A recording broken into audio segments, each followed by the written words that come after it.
দেশজুড়ে চলমান operation devil হান্টের দ্বিতীয় দিনে নোয়াখালী জেলার বিচ্ছিন্ন দ্বীপ উপজেলা হাতিয়ায় 4 জনকে আটক করেছে যৌথ বাহিনী।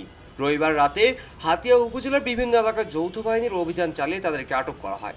হাতিয়া থানা সূত্রে জানা যায়, হাতিয়া উপজেলার নৌবাহিনী, কোস্টগার্ড, পুলিশ সদস্য যৌথ অভিযান চালিয়ে তাদের গ্রেফতার করা হয়। নোয়াখালী জেলা ছাত্রলীগের সহ সম্পাদক, হাতিয়া উপজেলার চরেশ্বর ইউনিয়নের রতন বিহারী দাসের ছেলে সজীব চন্দ্র দাস, তমিরউদ্দিন ইউনিয়নের যুবলীগের প্রচার ও প্রকাশনা সম্পাদক ও একই ইউনিয়নের মৃত মোহাম্মদ রফিকুল্লাহর ছেলে মোহাম্মদ রুবেল, আওয়ামী লীগের সমর্থক বুড়িচর ইউনিয়নের মৃত মোহাম্মদ আশরাফ উদ্দিনের ছেলে মোহাম্মদ আফতাব উদ্দিন ও তমিরউদ্দিন ইউনিয়নের আজিজুল হকের ছেলে সালাউদ্দিনকে আটক করা হয়।